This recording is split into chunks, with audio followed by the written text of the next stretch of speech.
entry starts early. It works hard. It stays focused. It keeps moving. It stands ready. And it carries the weight. Strong coffee for a strong nation.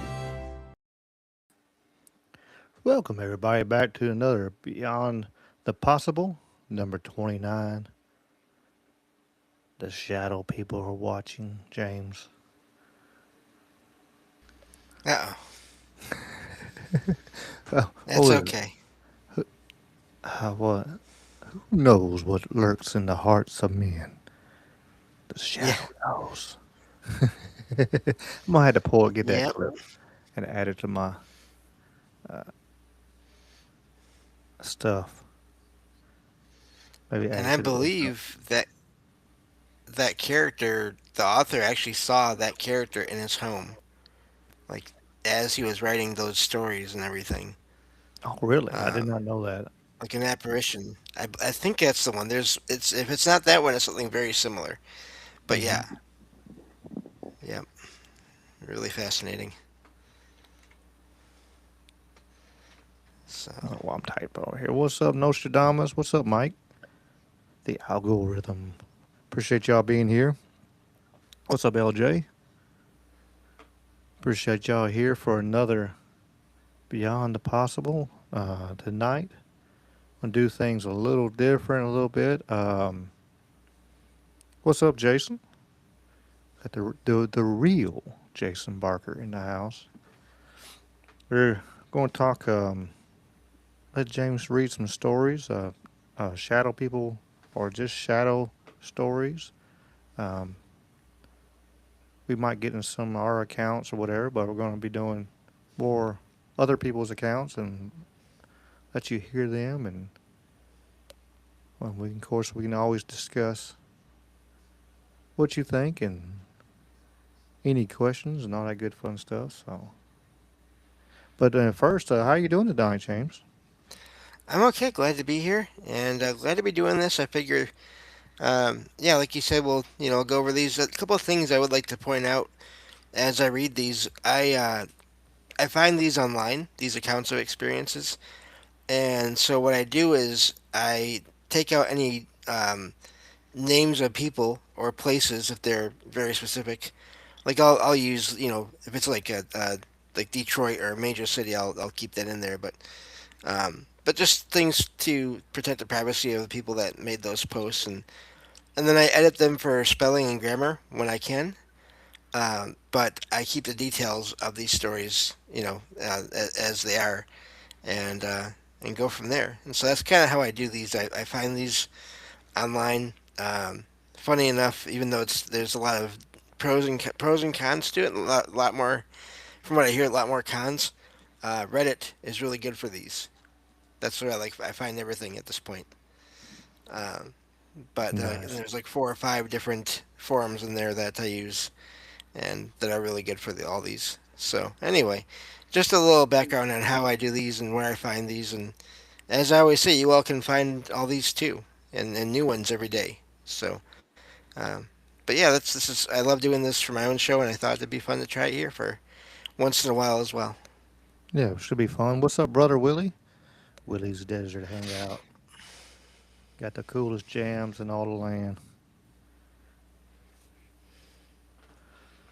But yeah, it's you always hear about. You always hear about shadow people. You always hear about shadows emerging, like even appearing through like maybe portals and stuff like that. Um, there's but like I said, there's the history of like shadow people and shadow, just seeing shadow glimpses and stuff like that. There are so many stories, so many thousands, I'm sure. And a lot of them are so similar. They really are. A lot of them are similar to the same. So but sometimes the shadow is really really tall. Hmm. Sometimes is like a normal person size or whatever. You kind of sometimes it's just a mist. It's interesting why it's to me it's interesting. Why the differentiate. Why is there different shadow entities? I guess there are like different people, but I still I'm curious on why they come across. Where if like the shadow entity was a really tall person, maybe that is a reason. If in a different life, or his previous life, or however you want to look at it, Yep. And then is there that are the some reason? shadows that are just like orbs. They look just like the size and shape of orbs, like light orbs, but they're shadows.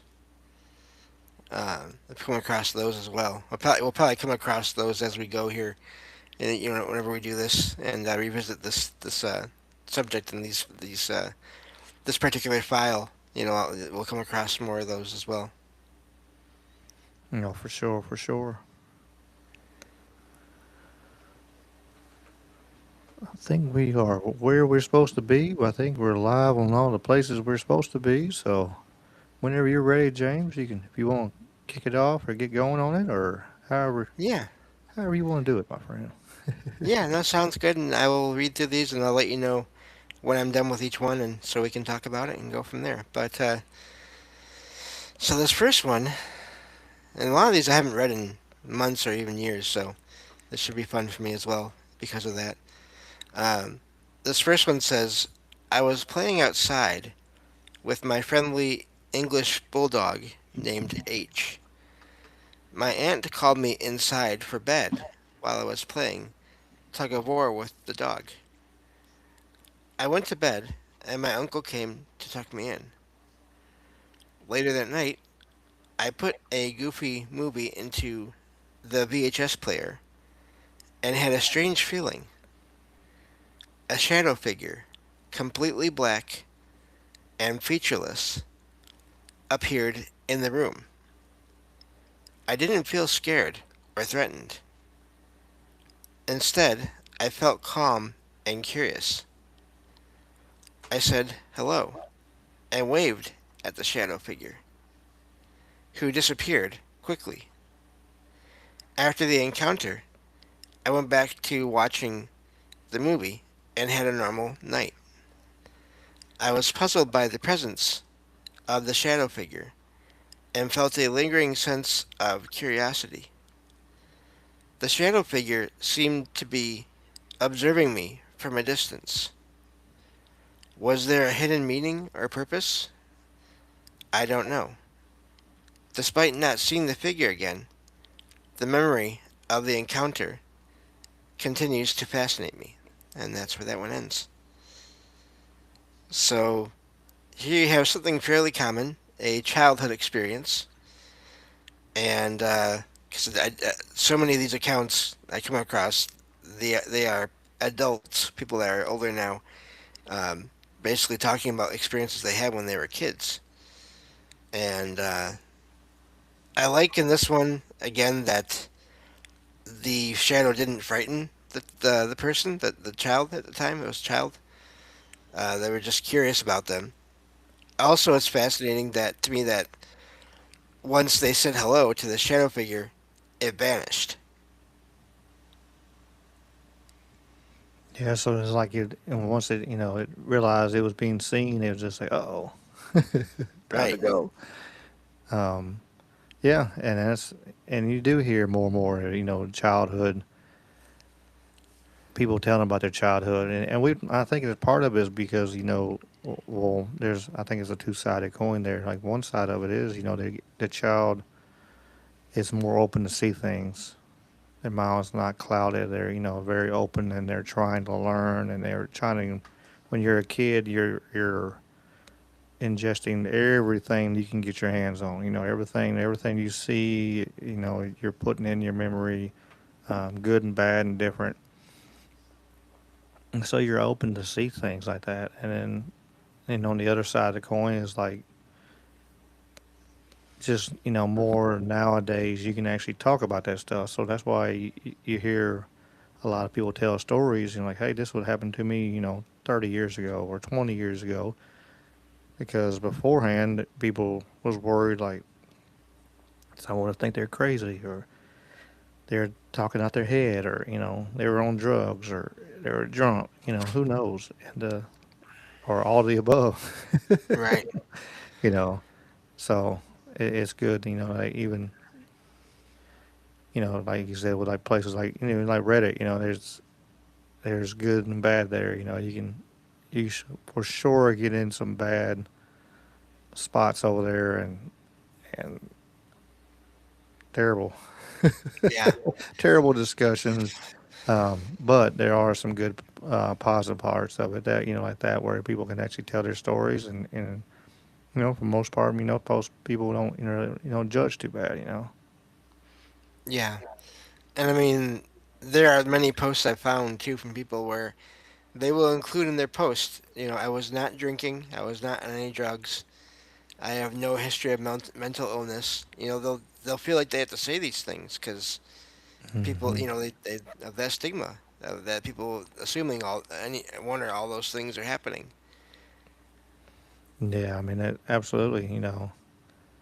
It's like the number one thing. And I've done it before. I've gone on other shows and sitting there like, hey, look, I've seen this, but I swear to everything. I wouldn't. I didn't have any alcohol in my system. I didn't have no drugs in my system. It is like that is the number one go to. Like when somebody said, well, he must be in, you know, he must have been high or he must have been this, and so it's sad that that's the first thing you got to actually okay. Let me let's go ahead and take care of that variable. Let's X Yeah. that one out because I know that wasn't part of it. Um, and then let's go to the facts and stuff. Jason Barker said his mom said he had an invisible friend when I was about 3 to 4 years old. He thinks it was his sister who was miscarried before mom was pregnant with him. Mm, He yeah, said, I've heard of that before. "Wow, Um, Similar accounts where either it's an invisible friend or it's just even the parents will see apparitions of a child after that kind of situation, and it looks like it's their child, and they get a sense that it is their child that unfortunately did not make it into the fully into the physical world. They're still there hmm." He said with he the can family. remember talking to somebody that hung out in the right ceiling corner in the living room. And he Mm, said that wall adjoined mom's bedroom where she had the miscarriage. So, okay, yeah, yep,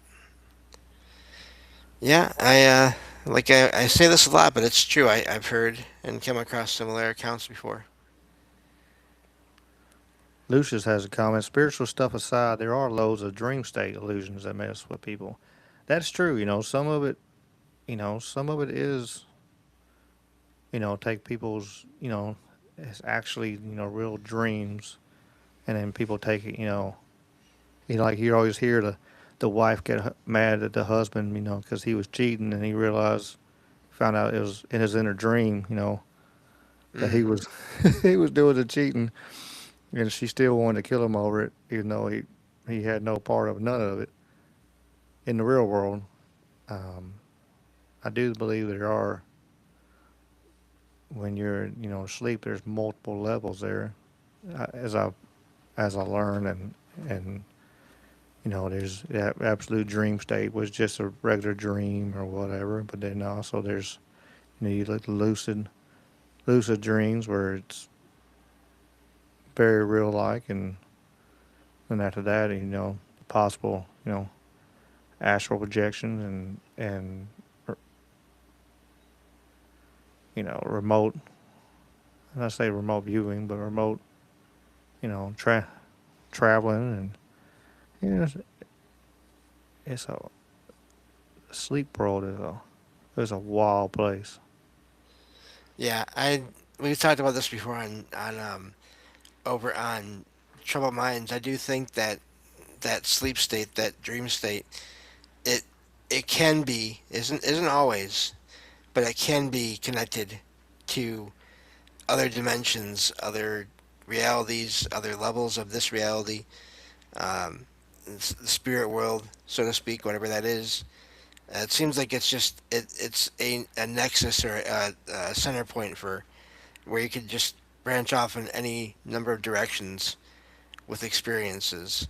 And I was telling Ricky before the show, I had another one of my alternate parallel universe experiences the other day, where I kept waking up in what used to be my aunt and uncle's house, my uncle and former aunt's house, where I had my first experiences with with my cousin. I kept waking up in their TV room. I was laying in bed, but when I woke up there, I was laying on like a couch, and I went back to sleep trying to get back here, and woke up there still. My former aunt walked into the room and was surprised to see me, and was like said something like, "Oh, you're back," and I said, "Yeah, apparently," something like that, and fell asleep again. And eventually, after like a few times of doing that, I was back here. I woke up here again. So I don't know what it is. I don't know if it's that house. I'm wondering now if houses, when they're just so full of memories and interactions and all that, can become almost like vortexes of their own. And I'm sort of just now kind of like feeling my way through this because I don't know why I keep going back to that house. I mean, I had a lot of great times there, but even so, I don't want to live there now. Uh, I'm not sure if it's one of the entities that my cousin and I saw them when we were kids doing that, or I don't know, but I keep going back there more so than any other place. So That's pretty wild. I know for a while there, I had some that I'd go back. Some I'd go right back to the same. Like it was almost like Groundhog Day, and it just kept on going back in the same dream, same spot. I was like I was living that dream over and over again for a little while, which really drove me crazy for a minute. A little crazier. What's up, Mr. Strange? What's up, Count? Appreciate y'all being here. speaking of troubled minds, there you go. But Yeah, you spoke them up. apparently, uh, but yeah, I and the thing is, the reason I don't try to have these experiences with these alternate parallel universe things is that whole thing where I kept waking up there when I was trying to fall asleep and come back here. This is like the second or third time that's happened now with a place.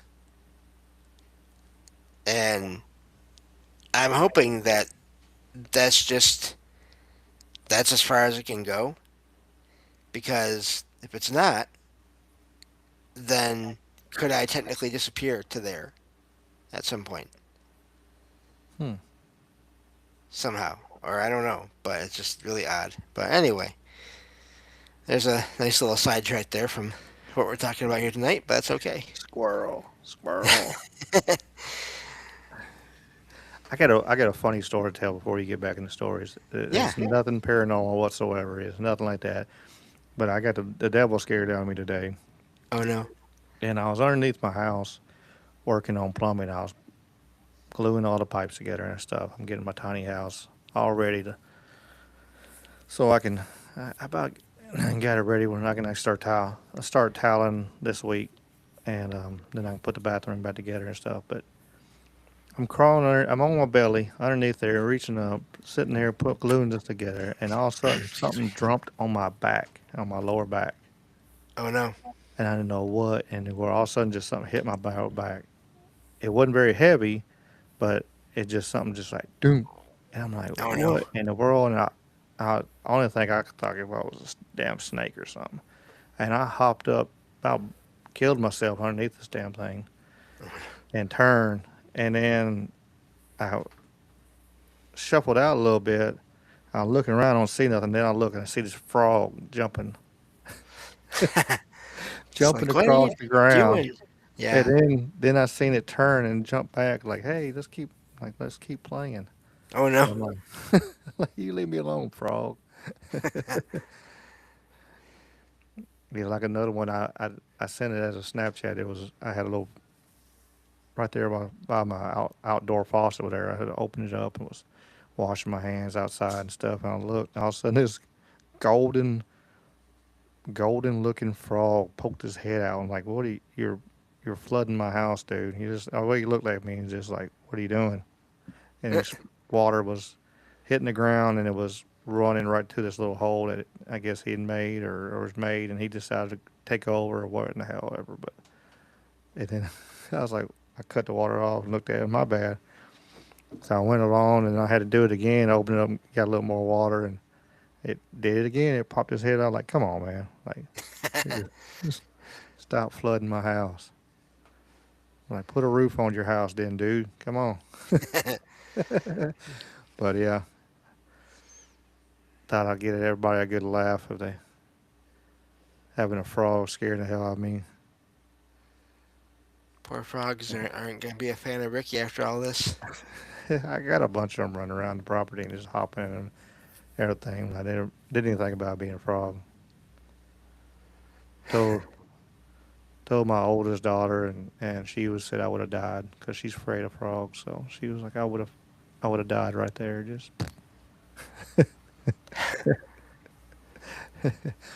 but done sidetracking, done squirreling. Go ahead, James. Get back to the rest of the story. Yeah, the next story, as it were. But so this one says, my family has had some odd experiences in my grandparents' house. One time, my mom and sister saw a shadow passing through a door. This happened after my own experiences with seeing shadows of people being seen in the house. We haven't been able to identify any of these shadow figures. I wonder if they are all the same person or if we have seen several different shadow people. No one has died in the home that I know of. The strangest part is, I've seen what appeared to be the same shadow figure from my grandparents' home in my own house. I live several miles away from that house. So does this mean ghosts or shadow figures, whatever they are, can travel between locations? And that's where that one ends. And I mean, based on this person's own experience, it seems like it could be.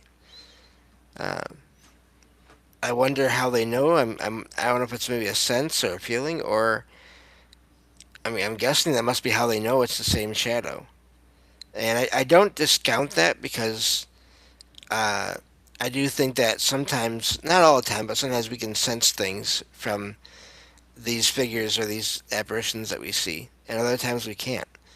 But maybe in this case, this person is able to. Could be, could be.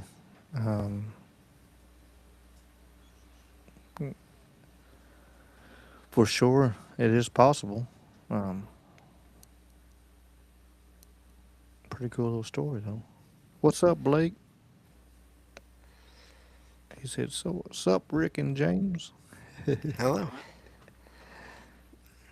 But yeah, and also that just the having the multiple experiences in the grandparents' house.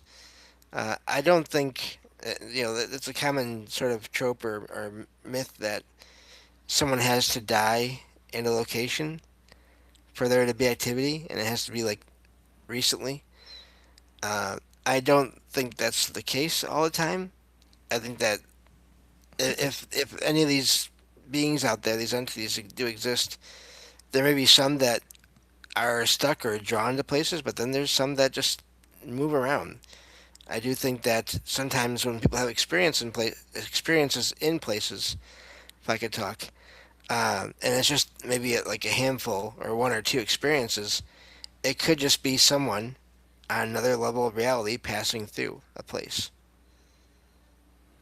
And the other side of the coin there is, you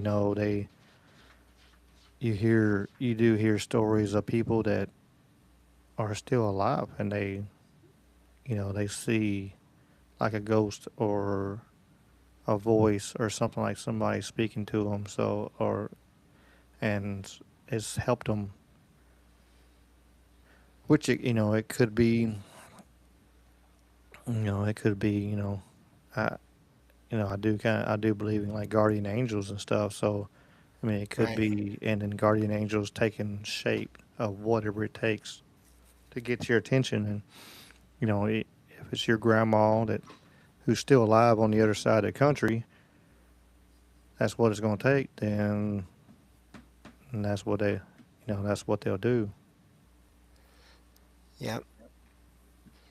Yep. And it's always amazing too when you have multiple people having similar experiences in a place. It does help sort of make them feel like they're not, again, not imagining things or any of that. So that's a good thing when that happens like that.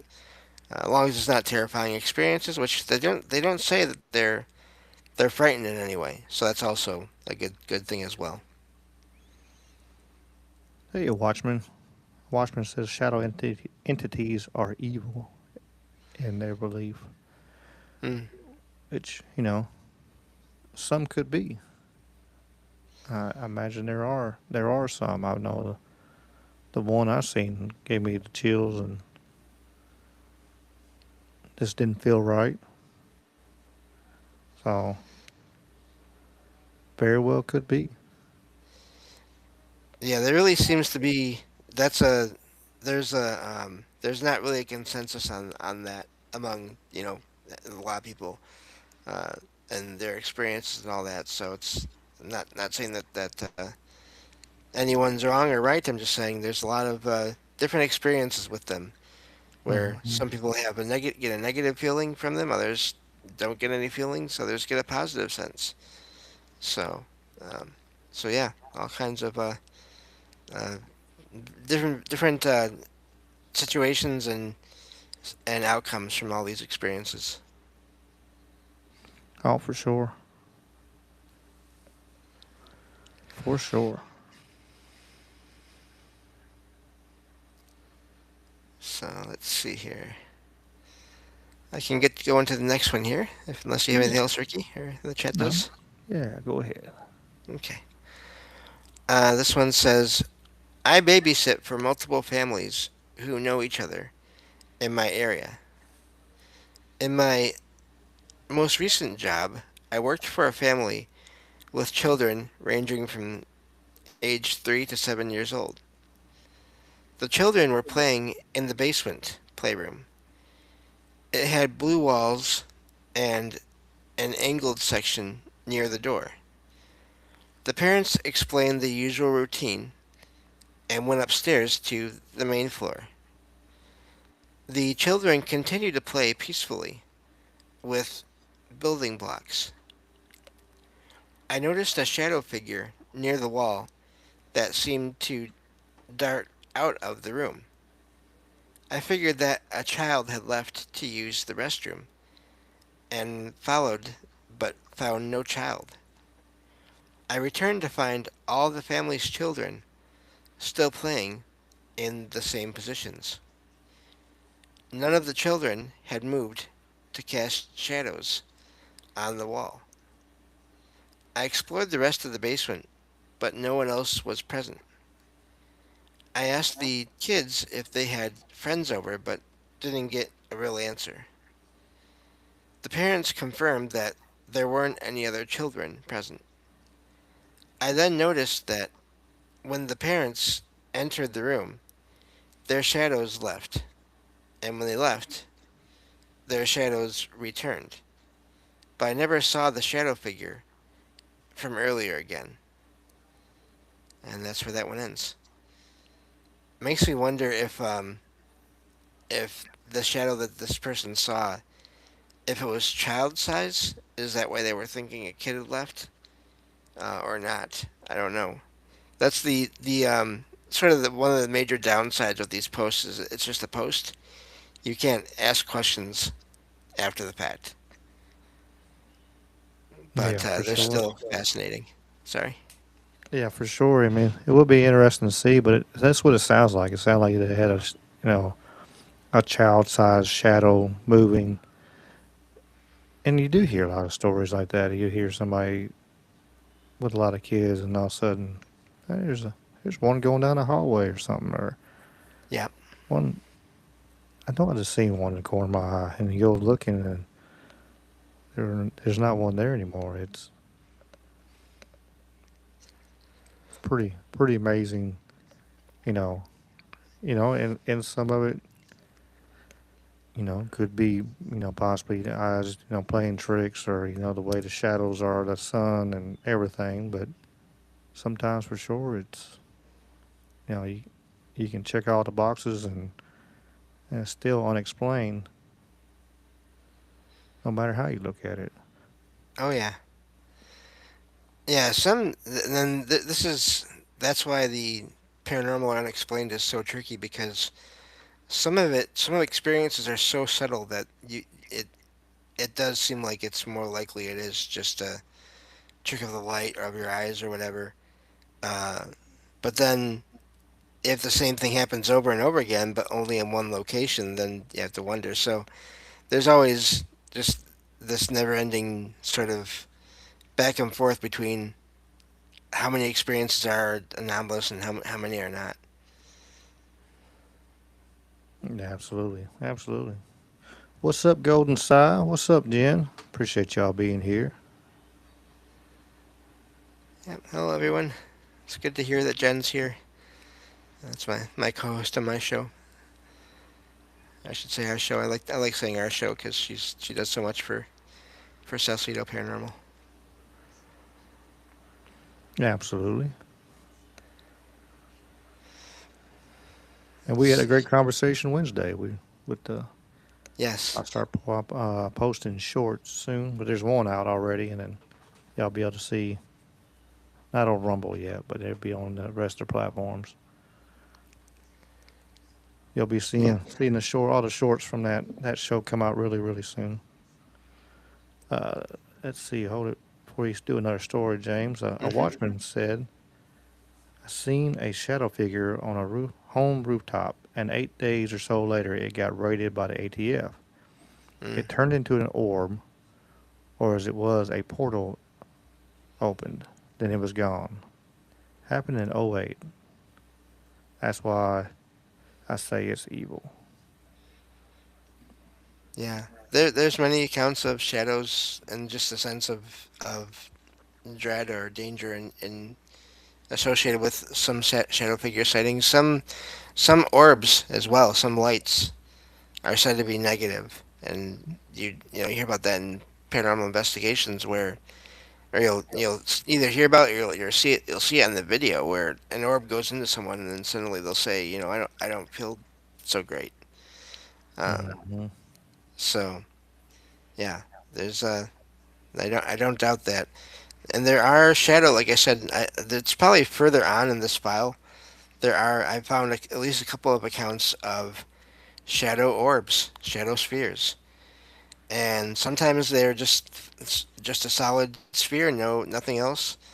Other times they seem to have like spikes on them or tendrils coming out from them. Mm-hmm. Uh, I don't know how or why any of this happens. That's just what people have reported. We talked about it, right at the very beginning, that like there are like a lot of stories with portals and such, you Hmm. know, being around the orbs or being around these shadows. So it's kind of, it makes you wonder. Like some of them, like I said, it's a variable. I think there's so many, you can't put, like, especially orbs, and I don't think the shadow either. You're can't put them all in a box. Like, hey, this is what they are. I think there's multiple layers of it, just like in everything. Some are, you know evil entities. There's no doubt that there are evil entities in the world, but then there's some that are good, positive. And there's some that could be, multidimensional. So, And I wonder, like, if that like that one there wasn't like a multi-dimensional kind of pop in, like, hey, here's where the bad guys are, boop, and pop back out. Yeah. Somehow let somebody or something know that something was going on there. I'm that'd be interesting. Well, this is why it's so tricky because, as you were just talking about there, I think there is there's these ideas throughout time that light automatically equals like the not just light as in good, but literally light. If you can see light, it's automatically associated with good, and shadow or darkness is associated with bad. And Mm-hmm. yet, if you look into enough reports, enough of these experiences, you'll find people that talk about seeing shadow figures that were comforting and figures of light that were terrifying. this is this is why there's so many. Uh, it's so complicated. It's so hard to figure out what's going on here because um, you know there's patterns, but then there's the opposite patterns as well for everything. I'm guessing for everything that you want to look into with the paranormal. Any pattern you find, you're going to also find at some point the opposite pattern uh, taking place, in the same space. Mm-hmm. And Matt Sal just said, "What's up, Matt Sal? The law of polarity."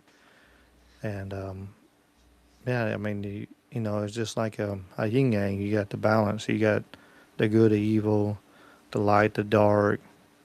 You know, there's the universe has to be in balance. If it's one sided, it's either way, it's chaos. So I Yeah, think even with the entities and spirits and everything else, it still has to be they still have to be the in balance of the world's states and stuff. Um, but a watchman asked the question, "Where do they come from?" Uh, good good question. question. And Yep. absolutely good question. And like we are saying, it could be so many different things. Certain ones could be certain things. Certain if it's multi-dimensional traveler, that's coming from a different dimension. If it's a wandering spirit from in our past, um, and it's matter what it kind of what you believe in too. It matters if it's you know as some think that we're living in all the times at the same time. Future, past, present, everything happened at the same time. So people were passing, and some of that veil is thin at times. But Yeah. There was a show I was listening to a while back, and this is where I sort of realized that thing I was talking about with patterns and opposite patterns and all that. Where actually it was I forget what episode now, but it was Into the Fray with Shannon LeGros. I've been on there a few times as well. I listened to that show here and there. She had someone on who was looked into alien encounters, and they were talking about the whole mantis alien type and that being, and I think it was I forget who said what, but one of them, either the guest or Shannon, mentioned that in all my research, most of the mantis sightings they're bad. That's a negative experience. And the other person said, "Well, that's fascinating because most of what I've come across and people I've talked to, these mantis, they were positive experiences. They're positive entities." So, and it's not that either of them were trying to tell each other, "No, you're wrong." They were literally just saying, "This is reports I've gotten so far, and this is the pattern I've noticed." And so it's really fascinating to think that you know, yeah, you could be right if based on your own experiences and what you've found, you could be right, but also it could just be maybe based on again what's happening in your area or based on the people you've been talking to. Um, there's always could be more to this any given situation within the paranormal here. absolutely, absolutely. What's up, Miss Karen? What's up, Monique? Appreciate y'all being here. Make sure we do the shout outs. Monique's dropping some verses there in the chat on the YouTube.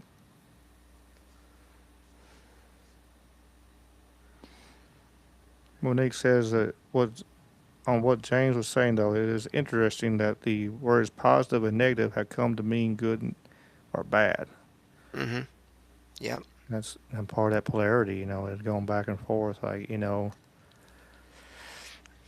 like it's funny. It's like the even like you watch the old westerns movies. That the hero had the white pristine hat, and the bad guys always had the black hat. It was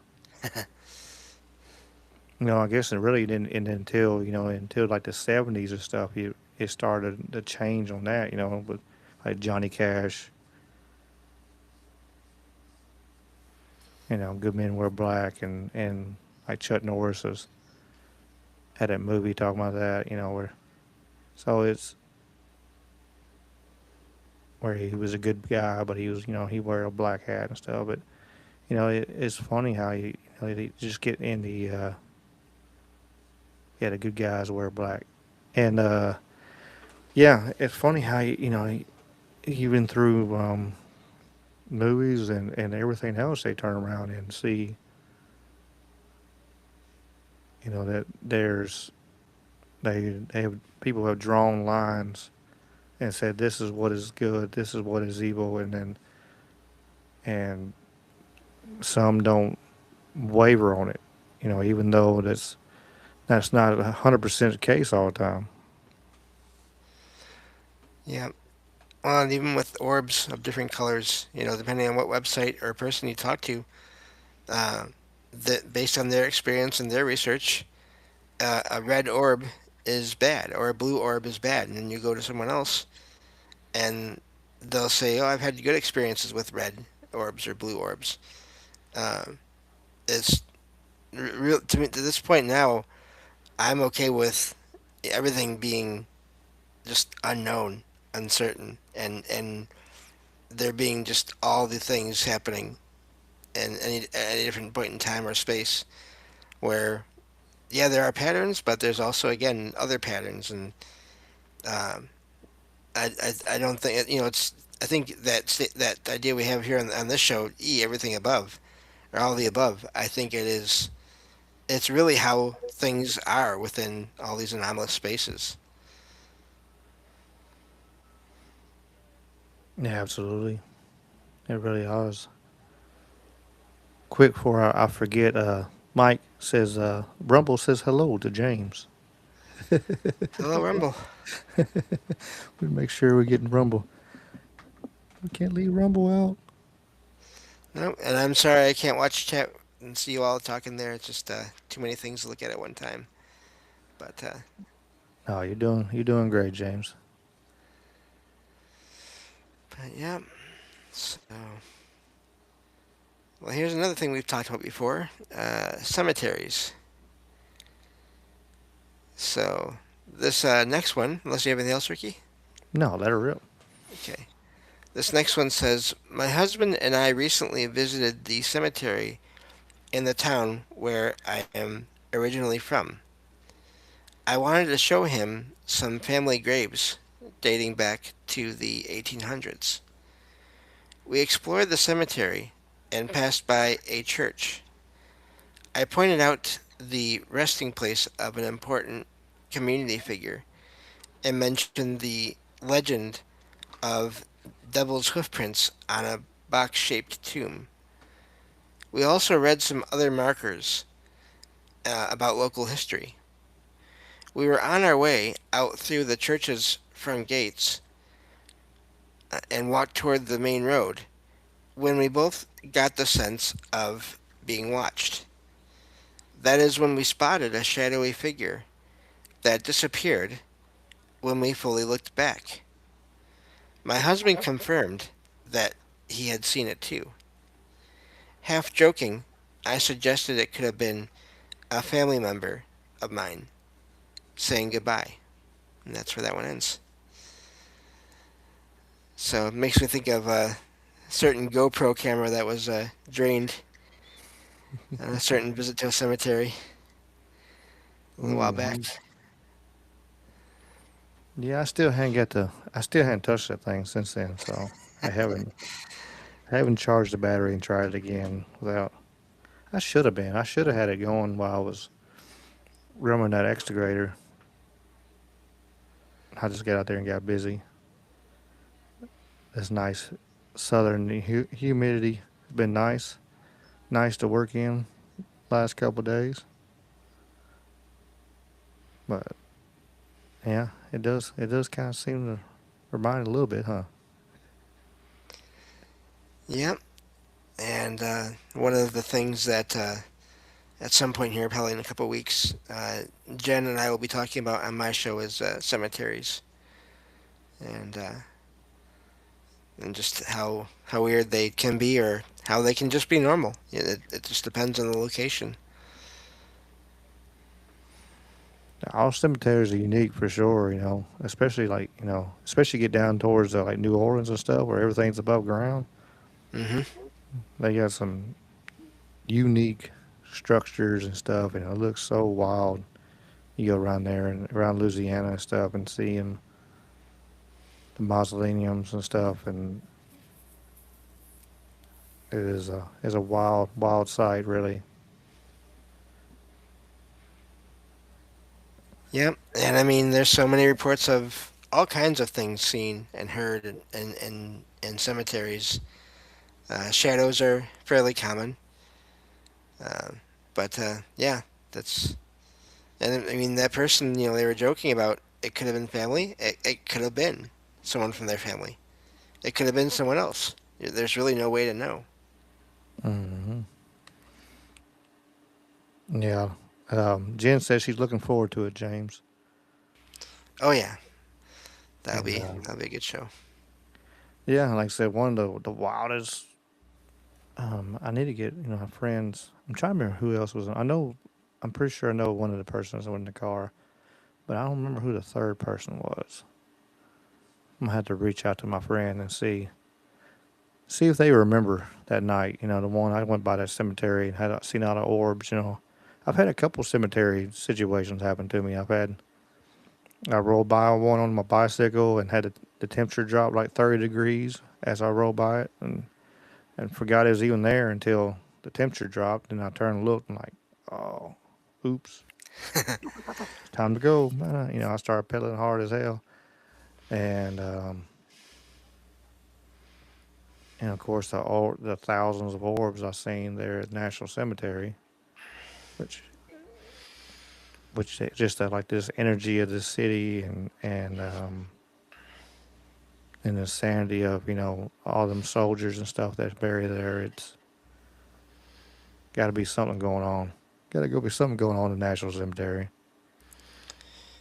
Yeah. Well, once we figure out when we're gonna do that show, maybe we can. If you're available, you can join us for that one. I think that'd be fun. Yeah, that'd be cool. If like I said, y'all let me know and we'll see what's going on. Of course, I got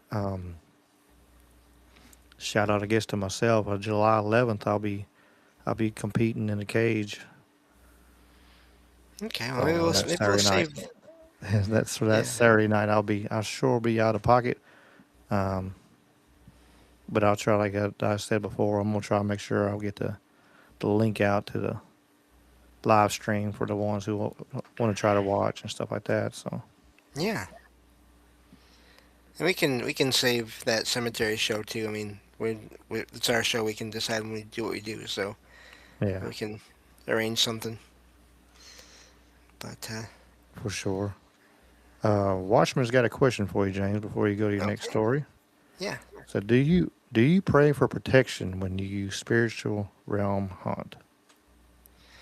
Well, I don't really do that all that much. Like I don't really go and because I'm legally blind, so I can't drive. So I'm not actually out there doing many investigations. I don't really pray, so to speak. I sort of it's more just I try to be positive and think positive and just have that energy around me and um, just put out I don't know, that kind of energy to where I'm hoping for the best for everyone that's around me, whether it's physical or they're physical or not physical. So it's more along those lines. So yeah, I don't really pray so much as I do just try to stay positive and keep that idea in my mind as I'm doing whatever I'm doing in all this, whether it's research or is even just online. But yeah, if the handful of times I've gone out investigations, I always just try to stay positive. Uh, my family and I, we did some when we did go, we did some research and looking into the group that we went with that were paranormal investigators. I think that's a good idea to do as well if you're going to go on those kind of events.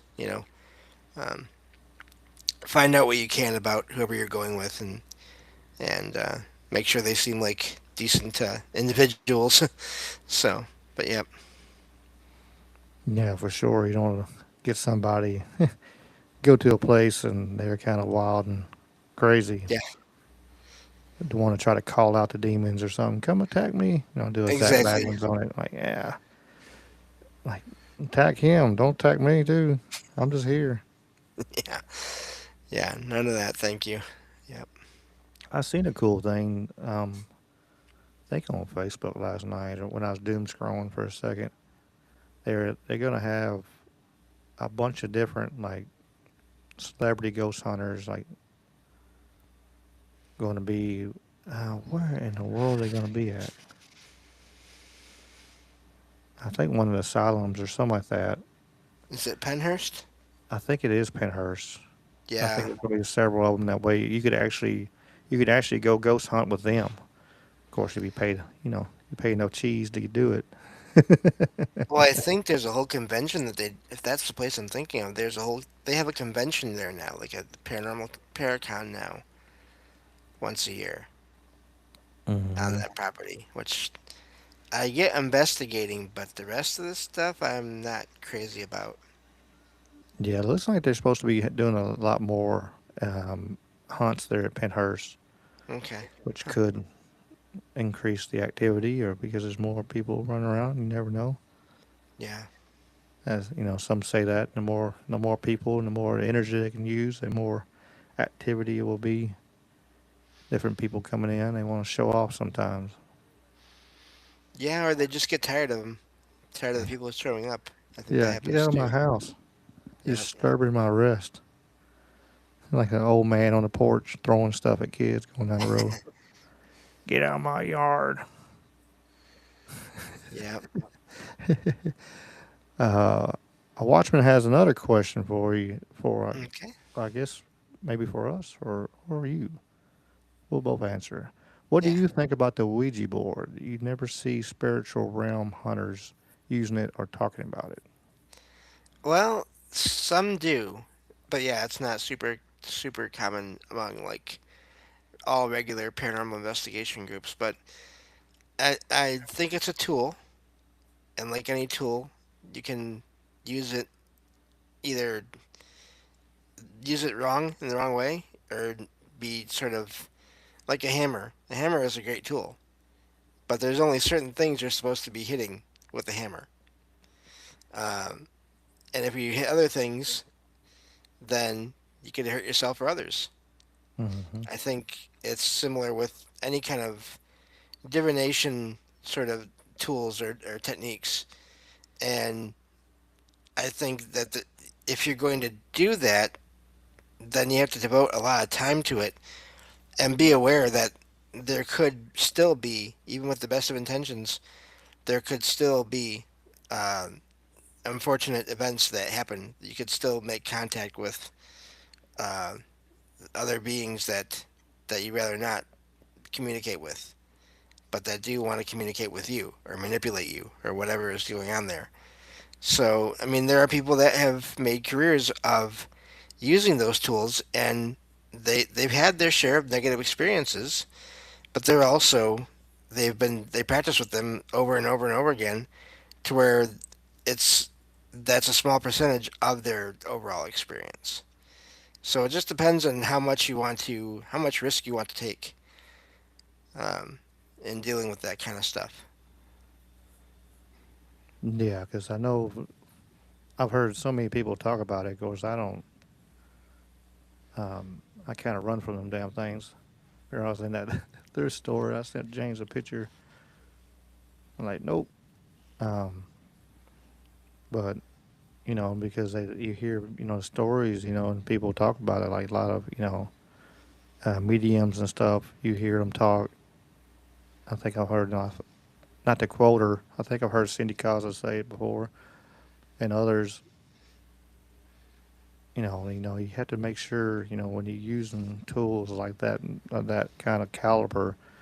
You have to be able to. You're opening doorways, you're opening passages. You got to be able to control the situation and be able to close it. And then that's why you hear about places getting really, really bad and really messed up is because people do go in there and do seances or using different tools and different Ouija boards and stuff and opening up all kinds of hellacious stuff and then freak out and leave everything just to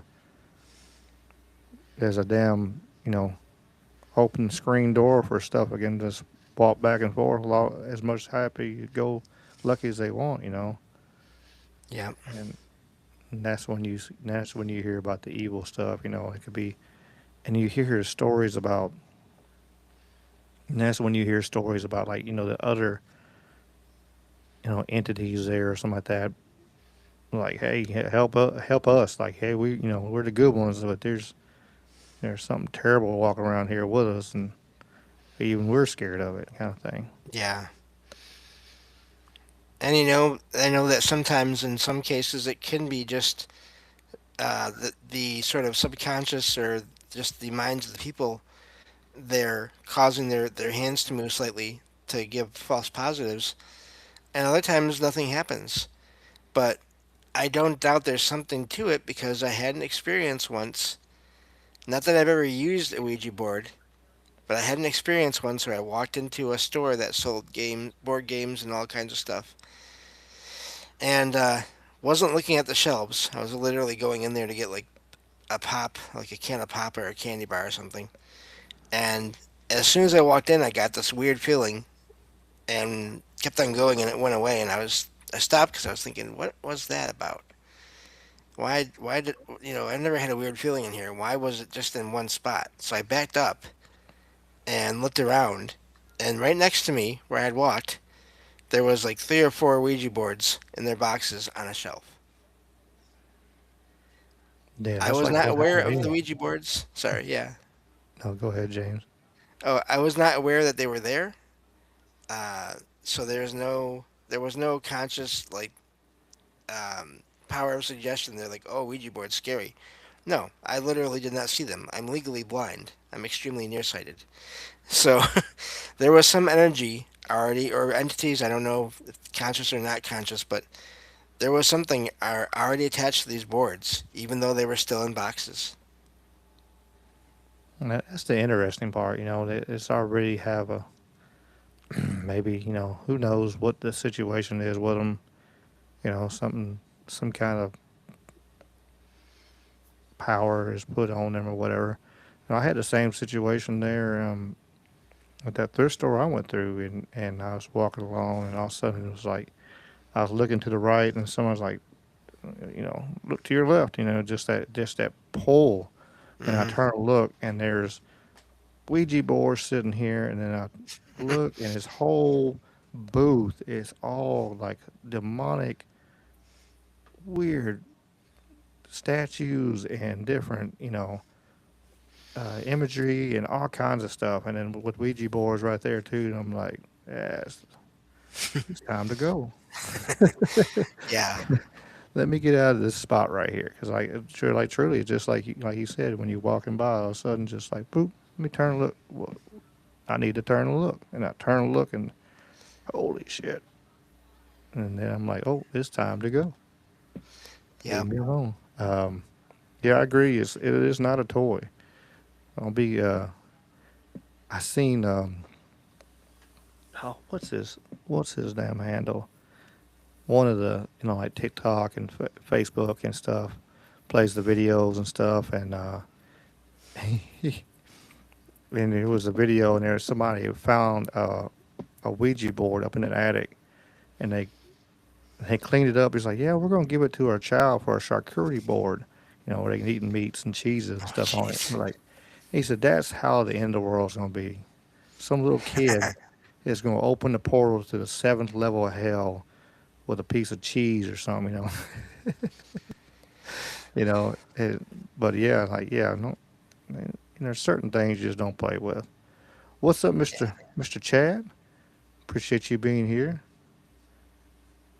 I know you like to lurk a lot of times, but I appreciate you popping in the chat. What's up, Skunk Hollow? Yeah, yeah. So unless you plan on making, divination and communication with the other realms your life's work, I don't recommend getting involved with anything like that. Any of those tools. Yeah, because you never know. You never know what's going to attach to you. You never know what's going to like you, and Yeah, then not let you go. yeah. So let's see here. This next one is pretty short, so I'll go over that one. Also, just if I ever seem like I'm kind of not reading the best, I'm operating my PC at 1200% zoom or magnification, so I can only see a small part of the screen at one time. So, but hopefully it doesn't take too much out of the listening experience for you all there. But that's how things are. Uh, this one says this happened a couple of summers ago when I was home alone. I woke up one morning and walked down the stairs. In front of me was a table and two love seat chairs. In one of the seats, I saw a very tall man with no face, just a tall, dark figure with its arms resting on the armrest. I stood there confused and rubbed my eyes. When I looked again, the figure was gone. I wonder if what I saw was due to just waking up, or if I actually saw something paranormal. I have been interested in paranormal stuff since childhood and love it. And that's where that one ends. So that sounds like that could have been, if it was morning, it could have been light outside, and there could have been light coming in the house. And there are just as many, it seems, daytime sightings of shadow figures as there are nighttime or dark settings, sightings of shadow figures. Yeah. I think we get. I think because like the paranormal shows are always at night, and you always see, which I think part of it is, at night everything kind of calms down and where you can hear things, the chaos of the world. But it's one of them things like, just because it's daytime, just because it's light, like mom told that story about, in the morning, it sounded like you could hear my grandfather, residual energy walking through the house and opening up the fridge and checking, doing his normal thing he did every morning, um, and it'd be daylight, so just because it's, daylight out don't mean it's the activity goes down. It Yeah, is a little harder to see, if you're just looking for shadow figures or in the middle of the day, like I said, you're wide open and your mind is running 100 miles an hour. You're not slowing down enough to see a lot of stuff that's going on, And we like at work we talked about this. So we used to turn things in and stuff. And I think this kind of ties, well, where I used to work when I actually worked. But we did near misses. Like, hey, if you seen something, and it was a near miss, so like, hey, somebody uh, forgot to tie a ladder off, or you wouldn't get in trouble for it. It was just, it was a learning situation, and you turn it in, you might get a free cooler or something, I got a cooler um, before, but the concept behind it though is it's in the same realm because if you were just in awe in the moment, you don't even think about, hey, one of us could have got hurt this moment, Yeah. or we could have done something different situation. You just went on your way and then back. But then when you sit back and think about it, like, oh yeah, this and this happened and this could have happened, then you put it out there if you actually really thinking about it. And it's just like in the moment, with the paranormal, you're walking through and like you're wide open, especially in the morning. You might be running late. You may be juiced up on you know double shot espressos from Starbucks, and caffeine out the world, and you're wide open, so you're missing so much stuff. Um, so I think that's one of the reasons why we know we you don't hear as many stories, but you do hear a lot of stories about daytime phenomena.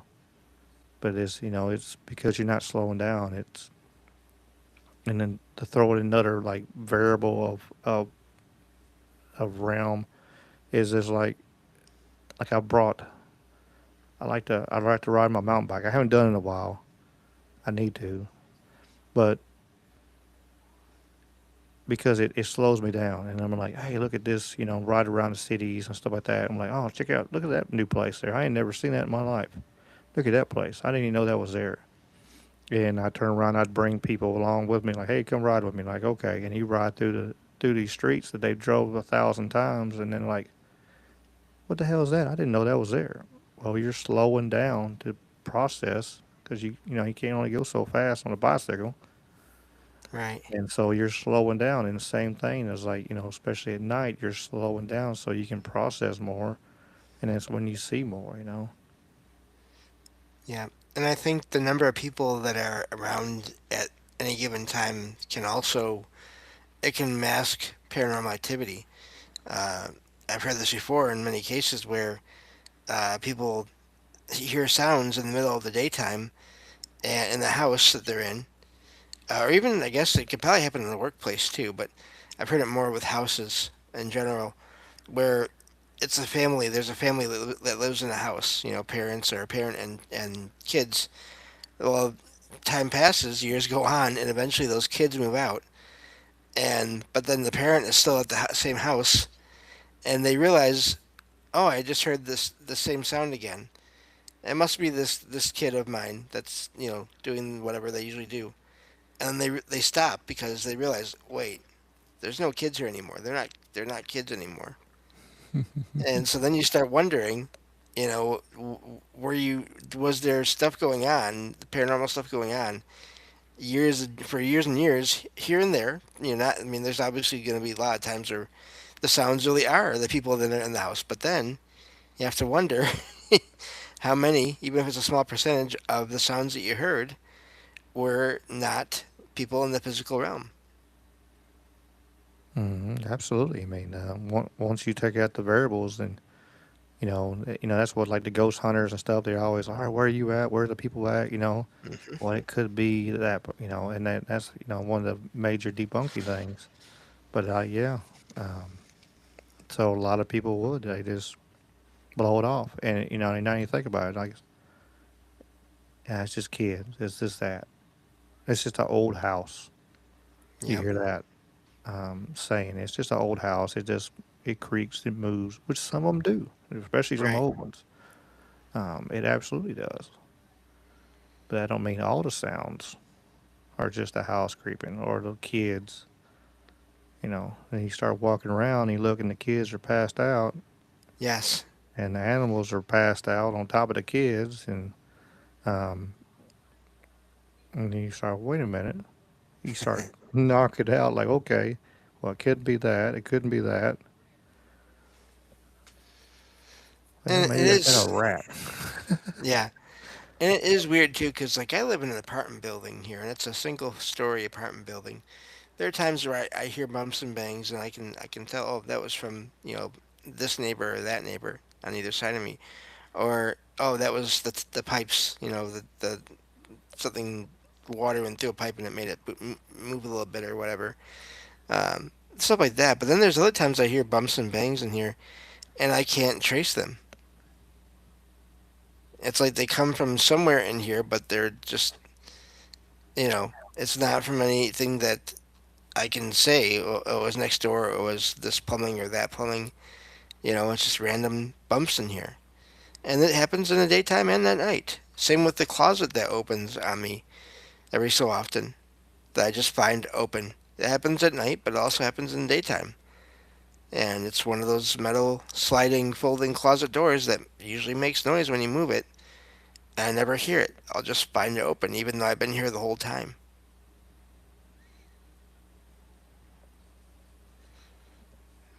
So, It's always amazing. yeah, yeah. It's not scary to me. I just find it fascinating because, like, how did that happen? I mean, that would indicate someone had to move that door so slowly that it didn't make any sound. Monique asked the question: do people never think that they have drawn the attention of God, and or the angels as well as demons? Because not every spirit is dead or used to be living person. I Yeah, mean, go ahead, James. yeah. I don't know. I mean, I think it all depends on one's belief system uh, to begin with. I think a lot of, I think a lot of people probably don't think that because of popular culture, media, movies, TV shows, fiction and nonfiction, or quote unquote reality shows, because all the focus is on it's demons. Everything is demons, and now that's expanded to aliens. All aliens are demons, and I don't believe that either is really the case. Based on again, if you look into enough experiences that people have shared through you know years, decades, on different nonfiction TV shows, on forums online, talk to people that you know, you know, um, I just it doesn't seem like it's all negative. Hmm. And as always, it could be, as we like to say, the E all above. I mean, it could be that it could be drawing some attention. Um, it could be angels, and it could be it could and sometimes it's going to be demons, but it's not like I said. All the paranormal experiences, and like I said, even like even aliens right now. You get JD talking about uh, aliens or demons, and and you hear other people talk that rhetoric, and so putting everything in one box is just a problematic because they don't always explain everything. You can't put everything in one box. You gotta, but it could also be this. It could always be it could be lost loved ones. It could be wandering spirits. It could be jinn running around. Could be time anomalies. You never know. Time anomalies, thinning of the realms of the multiverse. Yeah, It's so many variables that possibilities could be, and here like like I said, even with the scientists and stuff like that are pretty they've proved that there is a multiverse type situation. Parallel. The possibility of it is real. Yeah, Lucius, all of the above. That's it. yeah, yeah, definitely. Let's see where we're at here. Lost my spot. Okay. So now this next one brings up another fascinating aspect to all this: workplace experiences. And this one says, I work at a fast food restaurant and had just gotten off the night shift when this happened. There is a field parking area for employees, which I use to keep my car away from the main customer lot. After closing, I was walking to my car parked in the dark field area. There is a motion light at the entrance gate, but otherwise it was pitch black. As I walked to the car, I almost walked right into a black mass darker than the night itself. My body immediately reacted with raised hairs, and a rush of static feeling came over me. The mass was roughly the size of a gorilla. I walked around the mass and hurried to my car. When the car lights illuminated the area, there was nothing there except a small old paper cup. Nothing followed me home, but it was still an unsettling experience. I am still curious as to what it was, though. Has anyone else had a similar experience? And that's where that one ends. So, that one, it's hard to say if that was, it seemed like it definitely startled the person. Uh, I don't blame them for that. I think another important thing too with all these things is fear is a natural and understandable reaction to these things. But I think sometimes it can lead us to think automatically that an experience or a being or an entity is evil.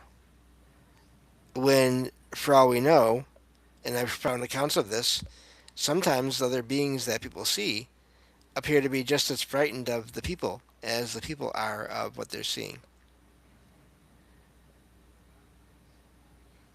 So, Yeah, it's like yeah, animals and stuff like that. You're scaring the animal. It's just as much as you're scaring. You're scared of it. Um, and I think, and I wonder sometimes when you have that situation, you know, I kind of wonder if that's not the possibility of multi bleeding over the realm of the multiverse bleeding over where you can actually see it. So in the same realm, there's somebody on the other side thinking you're a ghost yeah, and scared. Like I said, got scared of you because all of a sudden you appeared, just right, like they did to you. It was on the other side, just like the animal. All of a sudden you walk up on the animal, and all of a sudden they didn't realize you were coming or there, and all of a sudden yeah, you're like, oh, and then you seen it, and you're like, oh, yep, and you'll both run away. Um, I think the possibility it could be anything yep. is possible. James. I've heard that before. But yeah, I mean, in this case, it's not like the figure, you know, rushed after the person. Not like they were chased. you know, it was just gone once they turned on their lights in their vehicle. So it very well could have been uh, that two beings in two different levels of reality just almost ran into each other uh, and startled each other, and then however that temporary merging happened, it it was undone or fixed or whatever, and everything was back to normal again. Except now, they're both frightened of what they just saw. No doubt. And Monique, I don't blame you if they're messing with her. Uh, she said he don't. She don't want them. She don't want them to. So yeah, I don't blame you Oh yeah, yep, whatsoever. yeah. I'm very lucky. I've only had a couple experiences with shadow figures, and one was positive, and the other was just like they were just passing through, like I was mentioning at the beginning of the show. So, um, I've never really had any major problems with shadow figures so far, anyway. Knock on wood. Yeah. Yeah. But let's see here. I can get through this next one here. It's pretty short. Some of these posts that you find are so short just because the person is so surprised and it's such a quick event that there's not a lot to say. Uh, so Hmm. this post says, I was in my kitchen putting things in the sink. I was suddenly engulfed or washed over by a dark shadow, causing me to jump. And I think they just mean a shadow came over them where they were standing. Uh, the experience made me think someone else was present with me, even though I was alone. After seeing the dark shadow, I experienced an instant chill and was freaked out. I have seen a dark shadow in the same location before, but not for a long time, and it has never been so close to me before. Can anyone explain what is going on here? And that's where that one ends. I wonder with that, again, being in front of the sink, think of all the times that you have to, put dishes in the sink or wash dishes or just, it's an area that people go to a lot. I could see that being either some kind of residual shadow image uh, of someone, not even necessarily someone that's passed, just someone, or a collective residual energy of people using that sink over and over again. Um, and they just happen to be there at just the right time to where that happened. Unfortunately, um, and I know I tend to like not to go towards that idea of it was someone that was trying to frighten this person that had this experience. And it's not that I don't think that can happen, but I think there's just so many more, again, uh, possible situations that could explain these things, especially when the person there said they've seen the shadow in that same area before, but it's been a long time. Uh, and it never been so close to them before, but again, they were in the spot where they had seen it. So, again, not ruling out the negative here, but always like to try to find maybe more neutral or positive uh, or less frightening explanations for things as well whenever I can, just in case that's what it is, and you know you don't automatically have to be afraid. Hmm. Well, there's a shadow on the screen on my screen right now. We're at some Oh, different kind of shadow. different kind of shadow. Different kind of shadow. Yeah, and again, we've tied this before a bunch of times. What is right there? What is right there at the kitchen sink? Oh, a Water. lot of water, I think, is Yeah. So you got the running that energy of fast. water right there. So uh, just more things, more no answers, just more questions. I didn't know shadows had tails. That's interesting. Yeah, yeah. This one's got a tail on it. She'll pop her head up. There you go. She says, "Time for attention, or I'm shutting the stream down. Whichever one y'all want." Yeah, cat sighting Nostradamus. Yep. But yeah, it's it is weird because and Soraya from Where Did the Road Go pointed this out when he was on my show a little while back.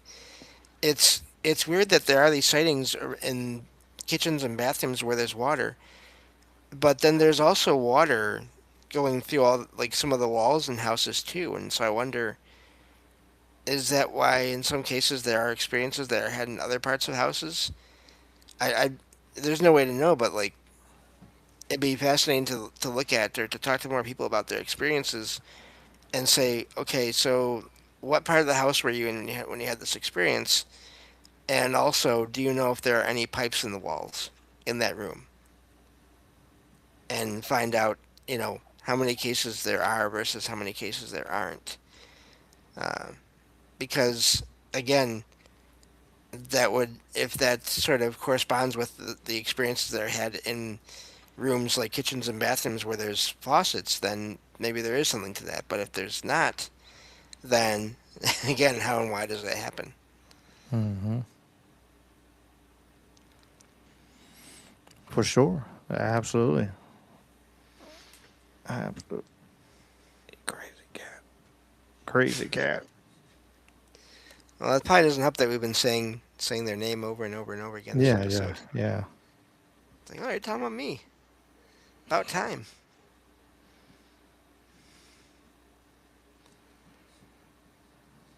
So, funny enough, I was just scanning this next one here. Uh, I'll go into it if that sounds good. Yeah, yeah. So, this one says, I am very private about this experience and created a random account to share it. And this is not uncommon either. People do this as well. This first strange encounter happened during my freshman year, about 7 years ago. I had a real cat that was black, brown, and gray. Funny with cats. We did not plan this, everyone. We're just reading as I go here. So, but this happens again with shows too. Anyway, just synchronicities. But I was under a lot of stress and not sleeping well at the time. Past midnight, I saw what I thought was my cat, and it entered my room. The room was pitch black due to all the lights being off. I followed the, in quotation marks, cat into the bathroom and shut the door. I turned on the light a moment later and found that the cat was gone. My real cat was in my grandmother's room with the door shut. I had other sightings after that. They happened when I got my driver's license at 16. I saw the shadow cat almost every time I drove anywhere. These sightings occurred exclusively while driving, and these events happened over the course of 2 years and then stopped. The most recent sighting happened last week after driving home from work. I was uh, leading my fiance's home in a separate car. Okay, there we go. That makes sense. I was confused for a second there. That happens. It was around 12:30 a.m. I saw the shadow cat just outside the headlights range. It wasn't running, but would disappear and reappear further down the road. I don't know why I have been seeing this shadow cat for so long. Has anyone else had similar experiences? Can anyone explain what I have been seeing? And that's where that one ends. So, what do you make of that, Ricky? I'm sure you know exactly what's going on. Ah, yeah, we got the shadow cat right here as she beats on the mic. There you go. Um, yeah, I mean, I wonder, I wonder, what else happens, during that time? Is it trying to get his attention, the person's attention, you know, kind of like mom's story, where, I had a cat keep her from going out on the interstate. Even though she knew it had passed away, but she still was sitting there trying to find it and give it food, seen it and like, oh, let me get you some food, and then come back out and uh, gone. I wonder Yeah, what is, I wonder them extra, questions on it, like what else oh yeah, happened along with it, and did it slow the person down for certain things, or right. Yeah, that one is a it's fascinating to me. I'm thinking about this now because I've found other accounts of shadow cats before, but a lot of times there's just random sightings here or there. This is the only one that I can think of, and a lot of these stories I found, and I shared on my show like 4 or 5 years ago. So there's a lot that I've thought about and a lot that I've read, and a lot more Someone's riding their having a lot of fun on their bike out there. Um, a lot of experiences I found, but not a lot like that where the shadow cat keeps appearing and is even vanishing and reappearing on the side of the road. It makes me wonder. It makes me feel like it's not just a cat. I guess is where I'm going with that. Like it is some kind of possible guardian or at least some kind of observer, some kind of just there to watch over what's going on. Maybe even not even there's not necessarily anything going on at the time, but they're just there and they're just letting the person know that they're there, and or that person could just be sensitive, more sensitive than other people. Because I do think Hmm. there's always these variables, as we always say. Sometimes there's entities that want to appear. It doesn't matter how sensitive you are or not. But then there's also people that are sensitive, and so sometimes you see more than other people do. It's interesting you said that, and I know you can't read the chat, but Mike the algorithm said soul guardians. He Mm, thinks.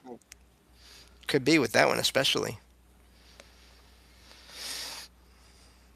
Yep, that's very much possible. Because, like I said, I found other accounts since then about people seeing a shadow cat, dark cat, and it's just a random thing, and they don't see them over and over again like this person did.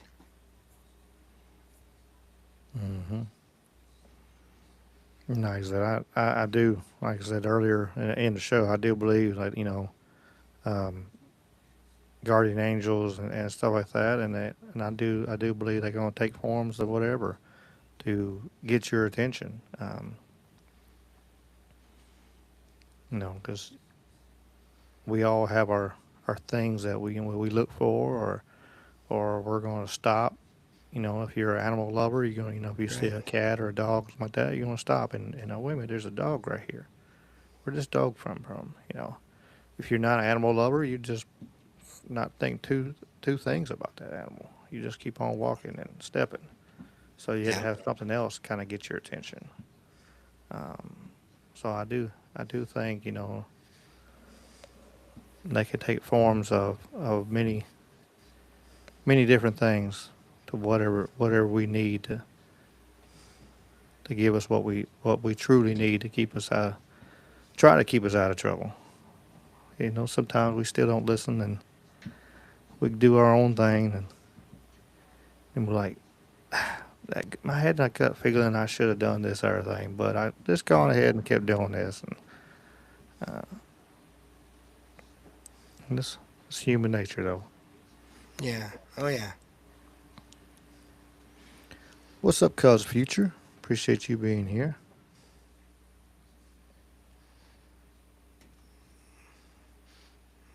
Yeah. Yeah. Thank you all for listening and bearing with me as I read all this. And for all, I'll say that for the end here, but um, we're going back to shadow, obviously shadows. Childhood sightings here in this next one again. This one says, the first time I saw a shadow entity was when I was around 6 years old. I call him the Hat Man. And again, that is a type of shadow figure people see. Mm-hmm. Um, again, not all good, not all bad, just the range. He is about 6 feet tall, wears a fedora type hat, and a big trench coat.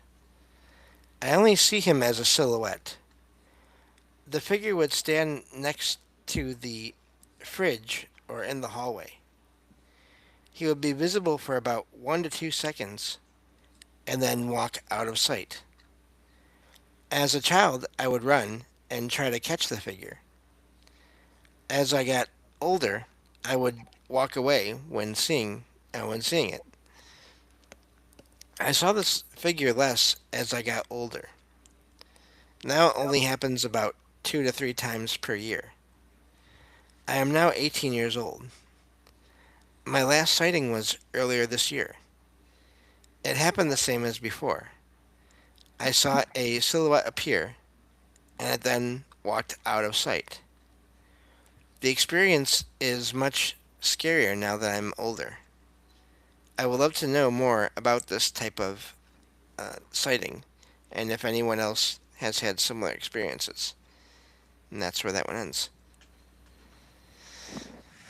So it is fascinating that as a kid they didn't say they were afraid. It wasn't frightening, or at least not as much as it is now. And I wonder again, is that because as an adult they feel like this figure should not exist, and Hmm. so it's more frightening than when you're a kid. You don't know it's not supposed to exist.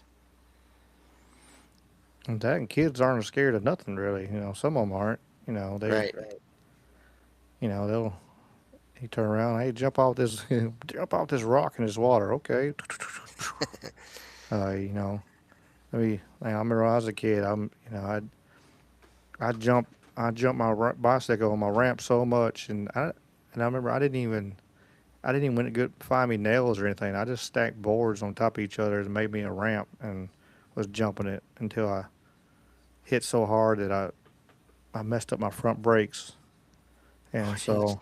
so I just took my front brakes off and threw them across the yard, and then went back to jumping. And you know, now you look at I look at stuff and go, I look at stuff all the time. I can't get hurt. I can't get hurt. I can't. I don't need to really do that because I might get hurt. And when you're young, it's just that non. You're not even thinking about that kind of thing. And I think the same with like people or stuff. And again, like you said, you on the other side of it, they might not think that they're not even supposed to be there. To them, it's no big deal. You know, hey, it's like another person or whatever. Just hey, a lot of kids are like that. They can talk to anybody. They see somebody, as long as they got a good aura about them, they'll talk to them and alive or not. It seems the way. Right. Yep. Yeah, and I mean, I wonder if the reason that this person stopped seeing them so much is again because of that sensitivity, and the ideas were put in their mind that this stuff shouldn't exist and it can't exist. Um, so they weren't as open to it, but then they're still able to see this figure, whether it's because of their own sensitivity or this figure needs or wants to be seen. Still, it's still managing to appear here and there. Again, I don't know because I don't know the person, but uh, both possible there. Hmm. Appreciate you, Mike, for being here. Yeah, for sure. We'll get together soon. Absolutely. I got some new music for you. I've got a couple of songs I got saved for Mike's show. I'm gonna have to figure out which one I don't want to play. Cause like if you call in to a algorithm show on Rumble, after you get done talking, he always likes hey, play a song. And I found like 3 songs the last couple of days. Just listen to music while I'm work, kind of thing. Oh yeah, And I stop and go, hey, that'd be cool. That'd be a cool one to play on the show. So boom. So I got I know I got 3 or 4 of them. I had to look and see, but yeah. And if you're not following the algorithm on Rumble, y'all need to be because he has some great shows. Get some great people from around the world call in, talk, put their perspective on things. Then they play some great music. Some of the original music, some not. It's always a good time.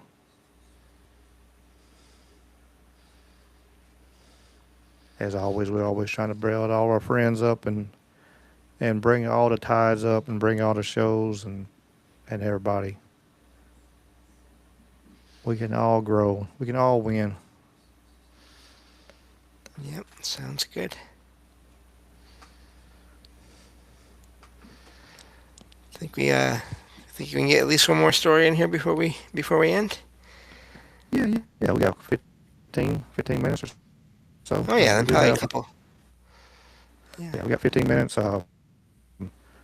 We will be teleporting the chat on Rumble over there to the Troubled Minds, as we always do on Sunday.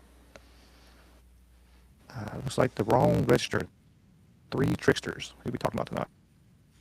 Okay. See what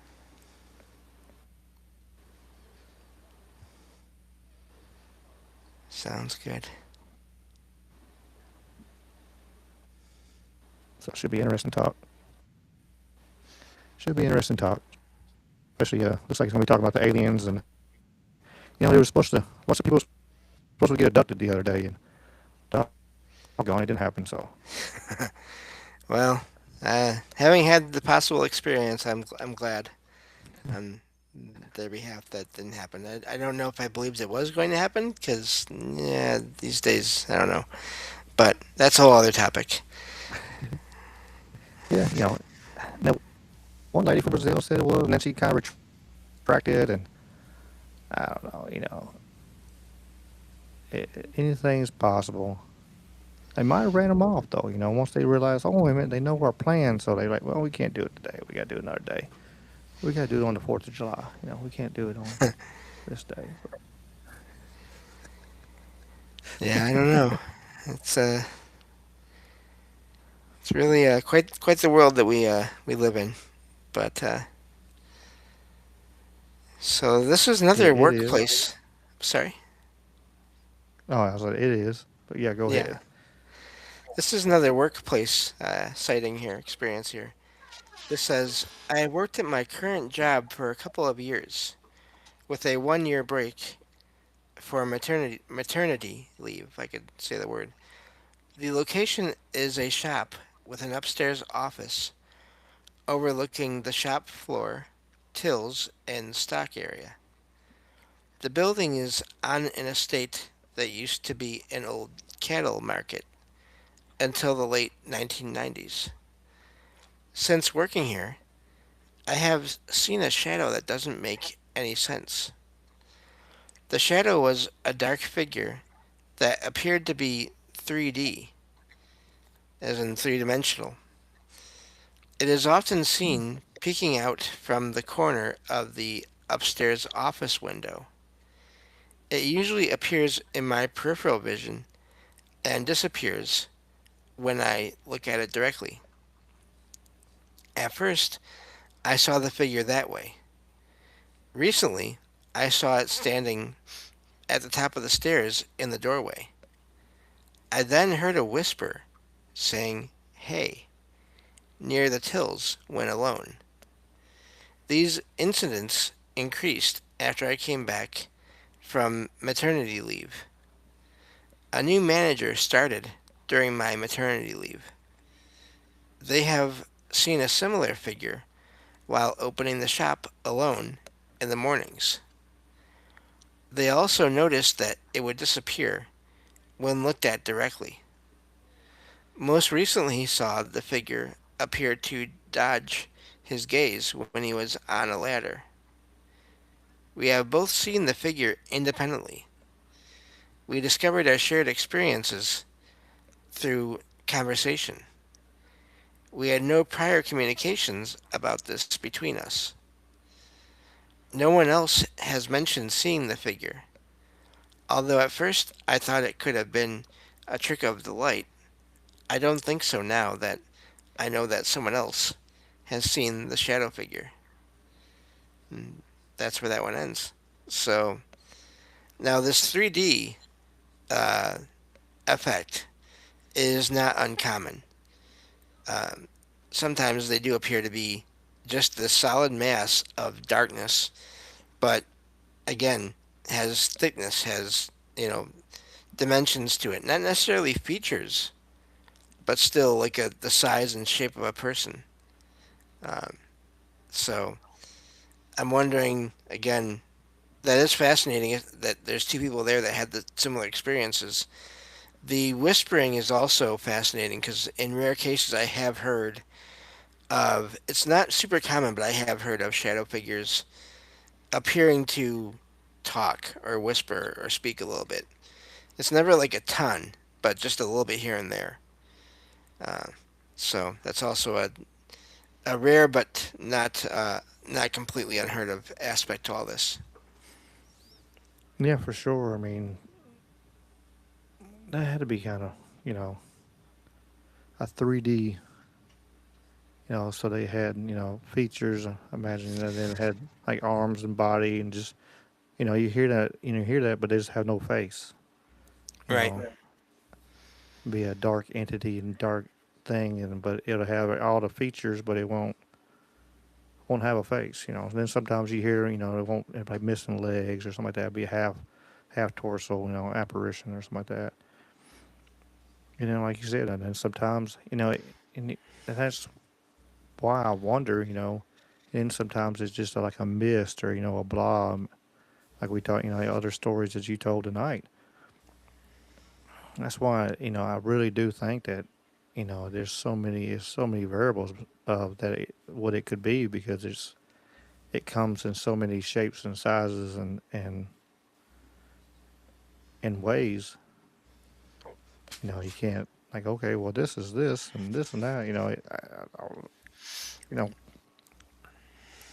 who am I to differentiate? You know, okay, the mist means this. I'm sure somebody has. I'm sure somebody has wrote a book. I'm sure it's on Kindle. The mist means this. You know, Yeah. 3D body means this. You know, but you know, it's still speculation. It's not. There's no way for us to truly really know until we get to that state. You know. Yeah, I don't think so either. I do think, and I don't think that everyone that says they know automatically that means that they're making it things up or they're you know.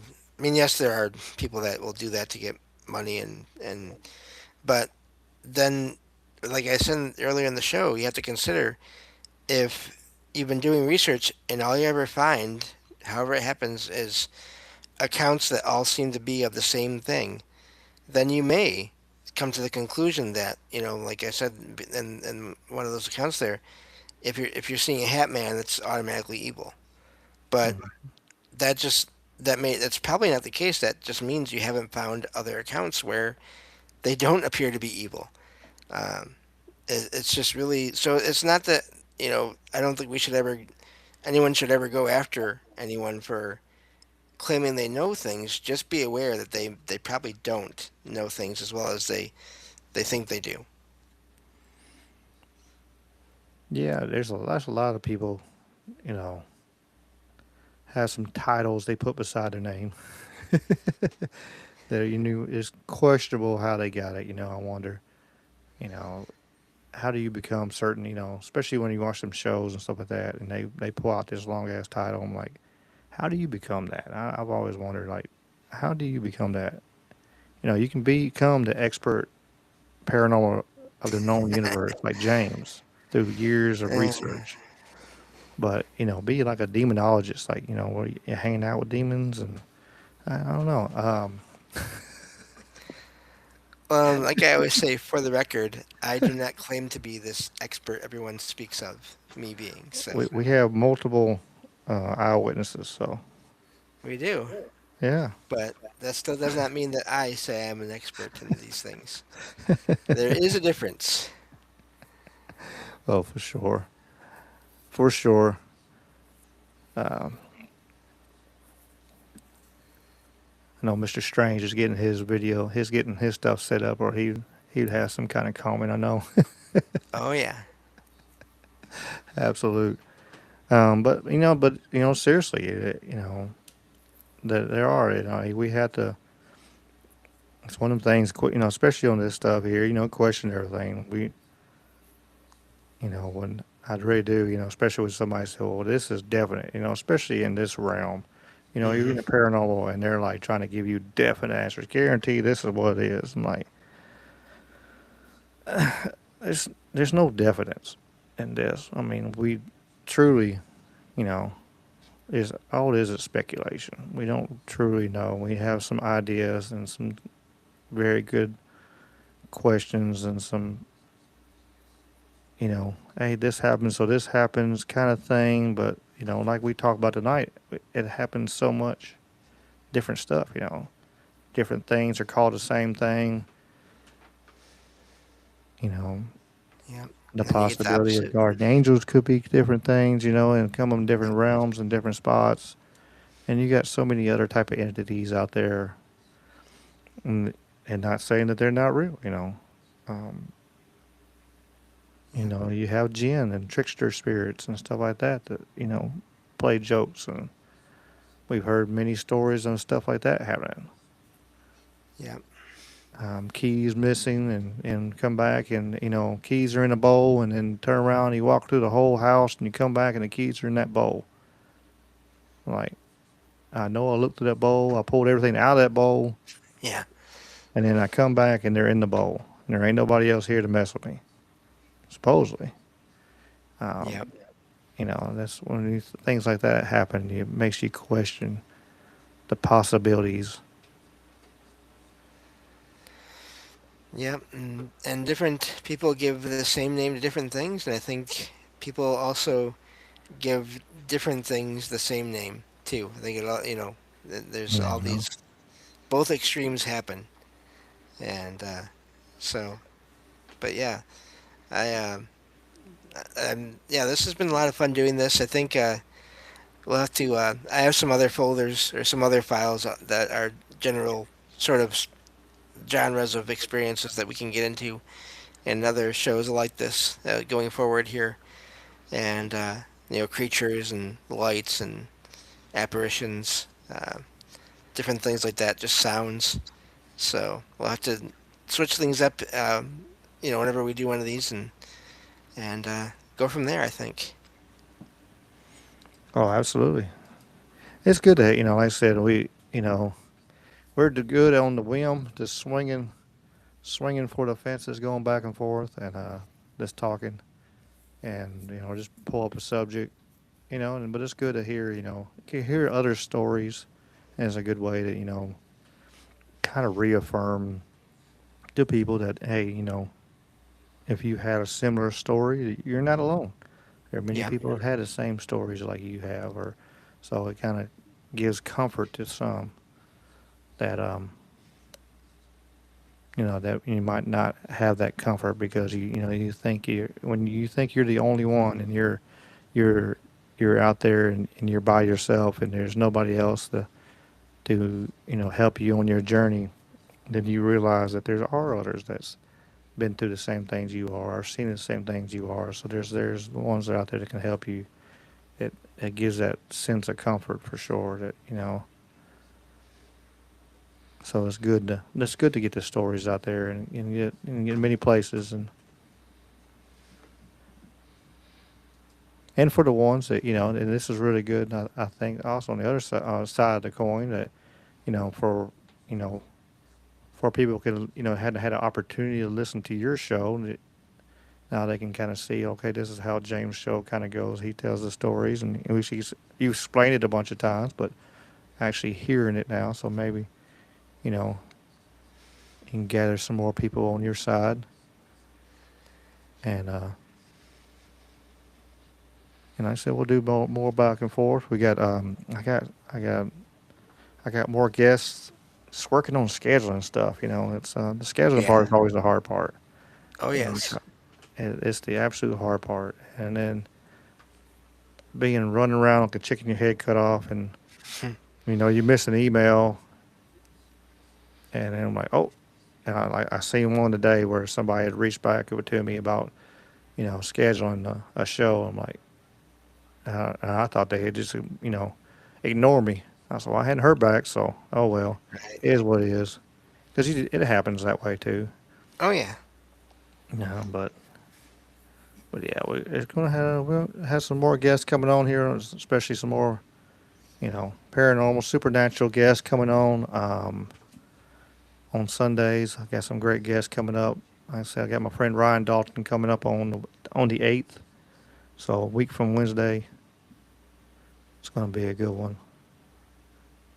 We'll talk about that. Yeah, I'll talk more about that on Wednesday. And like I said, well, I'll keep talking about that because it's going to be a great show. Like I said, he created the Epstein didn't die.org. I think that's what it is. Make sure I told it about right. Isn't Epstein isn't dead? I knew I didn't say it right. .org. He's got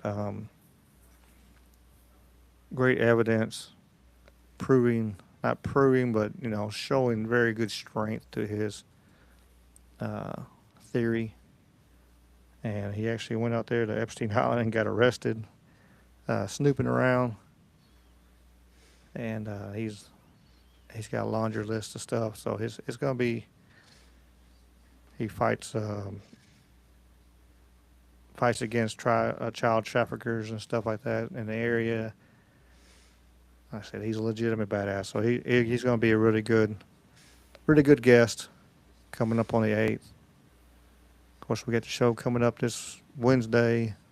Got the 4th of July weekend coming up.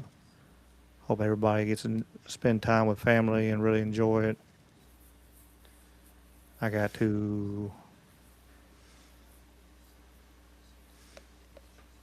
I'll have a week to get ready for my match after the 4th. So I got that going on. Like I said, I'll drop it. We'll make sure the link gets out so the people who want to watch. I'll make sure we get the live stream.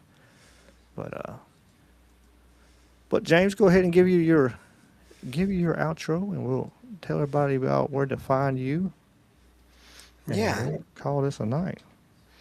Yep. So if you like sort of what I did here tonight, I do this on my own show. It's Salcedo Paranormal, and that's and you can find all that at my website, which is salcedoparanormal.com. So that's SALSIDO paranormal.com. You can find all 1,051 episodes over there of the show. I do a lot of experiences, which is what I call what I did tonight. These experiences people have. I'm reading all the books of Charles Fort on my shows and talking about the concepts there.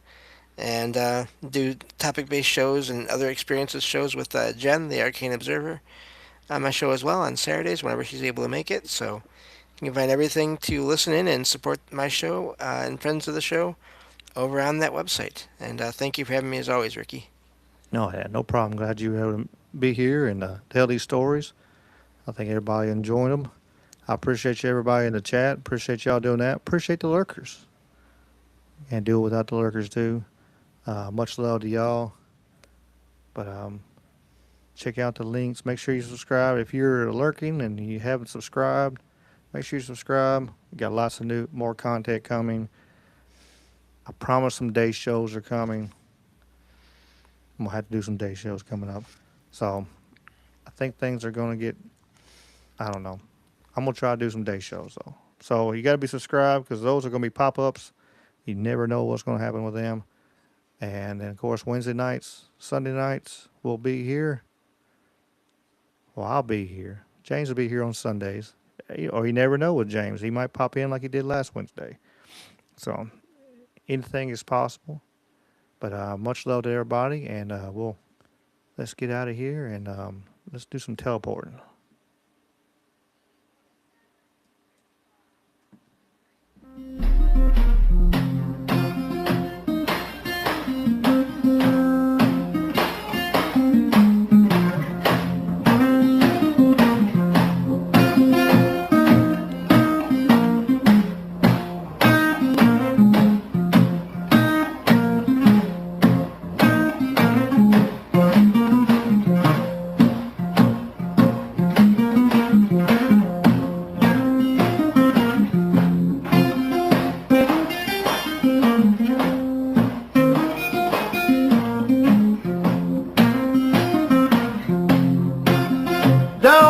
Shackles, don't want no shackles on me. Don't want no shackles, don't want no shackles on me. I sat down with Big Brother, don't like those RFIDs. Got the blues about my freedom. Got the blues about tyranny. I got the blues about my freedom. Got the blues about tyranny. I sat down with Big Brother and the national ID. Don't want a chip in my wallet, chip in my car. And if I want to travel, it's nobody's business how far. Don't want no shackles. Don't want no shackles on me. I said shame on Big Brother, always tracking and tracing me. Don't want a chip in my mother, chip in my wife, a chip in my babies. Stay out of our life, don't want no shackles, don't want no shackles on me. I said down with Big Brother, no more slavery. Play it for me, baby.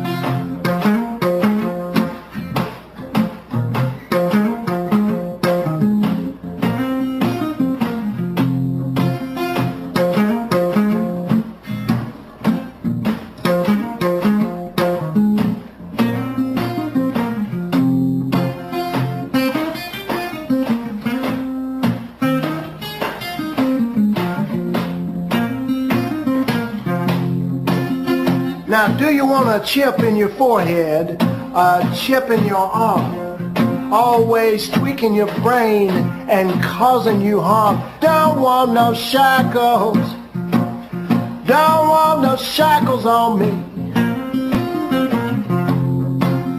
I sit down with Big Brother in the good old USA. I sat down with Big Brother, down with Big Brother, down with Big Brother, down with Big Brother, down with Big Brother. Don't want a spy chip in me. Everybody, I sat down